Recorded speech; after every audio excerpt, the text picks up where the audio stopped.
সুপ্রিয় দর্শক, ঢাকায় চলচ্চিত্রের যত সব খারাপ চরিত্রের অভিনয়, টিভি পর্দায় যে মানুষটির কথা শুনলে শরীরে কাঁপুনি ধরে, যার কর্মকাণ্ড দেখলে মনের অন্তরস্থল থেকে শুধু ঘৃণা জাগে, তিনি হলেন জনপ্রিয় খলনায়ক মিশা সওদাগর।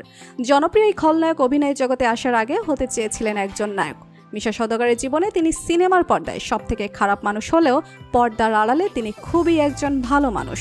একজন ভালো মানুষ হিসেবে তিনি নায়ক হওয়ার বদলে কিভাবে হয়ে গেলেন একজন খলনায়ক চলচ্চিত্রে সবার ঘৃণার পাত্রে, চলুন জেনে আসি আজকের এই ভিডিওতে।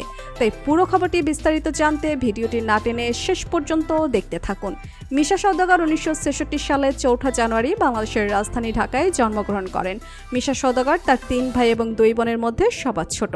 তিনি চলচ্চিত্রে সবার কাছে মিশা সওদাগর হিসেবে পরিচিত হলেও তার আসল নাম হচ্ছে শাহিন হাসান মিশা।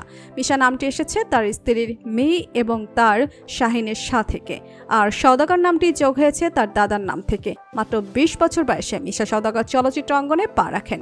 মিশা সওদাগর মূল ধারার অভিনয় শুরু করেন 1990 সালে আহমেদ পরিচালিত চেতনা ছবির মাধ্যমে। এরপর তিনি আরও একটি চলচ্চিত্রে অভিনয় করলেও তেমন একটা সফলতা দেখা পাননি। তার প্রথম 2টি সিনেমা তেমন একটা জনপ্রিয়তা পায়নি। এরপর তিনি তার ব্যক্তিগত তৃতীয় সিনেমা 1994 সালে যাচ্ছে ভালোবাসার মাধ্যমে বেশ আলোড়ন সৃষ্টি করেছিলেন। এর আগে তিনি তুমিদ্দিন রিজভী পরিচালিত আশা ভালোবাসার ছবিটির মাধ্যমে নেতিবাচক চরিত্রে অভিনয় করেন। সে সময় আউটডোর শুটিংয়ে তার অভিনয় দেখে মুগ্ধ হয়েছেন শুটিং সেটের সকলে। চারিদিকে ছড়িয়ে পড়তে থাকে ঢাকায় চলচ্চিত্রে আসতে চলেছেন একজন খলনায়ক।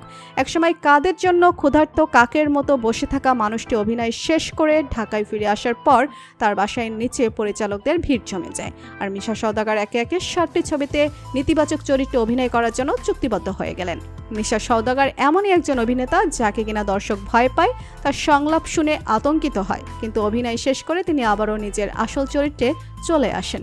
তো বন্ধুরা, বর্তমান সময়ের সবথেকে জনপ্রিয় খলনায়ক মিশা সওদাগরকে আপনার কেমন লাগে জানিয়ে দিন কমেন্ট করে।